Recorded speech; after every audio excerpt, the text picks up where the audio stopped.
So, hello, good morning. So, ari kita diri subong sa may eskwelahan ni Abi. Magatin sang recognition. So, last na gila ni siya, no? Kay mag-graduate ng bata. Mag-grade to doon. Yun. So,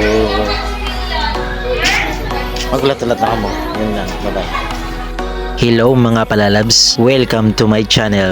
Ako nga pala si Abelardo, as known as Sakaigo. So yun no, dadalhin ko kayo sa aking adventure. So nag-attend gili kita sang recognition sang akon nga bata. So every event sang ilang eskwelahan ara gid ko, hindi gid ko madula. Kay bilang tatay, supportive ako sa akon nga bata. Yun. So bisan wala siya sang award o may ara, bilang tatay proud ako sa iya nga nakagraduate ang akon nga bata. Sa grade 1, so damo pa kami ma-experience ang akon nga bata. Hindi lang diri, damo pagid nga journey ang amon nga maagyan nga dalawa. So ari lang ko diri nga side always para sa iya bilang isa ka tatay niya. Kag nagapalangga sa iya, tanan akon himuon para makagraduate ang akon nga bata. Kag nagapasalamat kili ako no sa teacher sang akon nga bata. Kay ma'am nga Laling, ma'am damo gid nga salamat sa pagtudlo mo sa akon nga bata sa mga maayo nga butang. Thank you gid kayo gid ma'am. Kag nagapasalamat man ako sa aton nga Ginoo nga nag-guide perminti sa akon kung ano nga akon nga dapat nga himuon. Kag sa mga tao nga nagasuporta sa amon, kag labi na sa akon nga partner, may damo gid nga salamat kid mi, palangga ta kami. So hindi lang diri ang journey namon nga dalawa, madamo pagid kay una lang ni siya, grade 1 pa lang hasta kito 12 pa. Yun, samtang ara si papang paeskwelahon kamayad, hindi ka pabayaan, tanan niya kailangan mo ihatag ko para sa kalipay mo kag sa pag-eskwela mo. Yun, so amo na lang to, damo gid nga salamat. Kag sa mga tagalantaw ko, damo gid salamat sa inyo.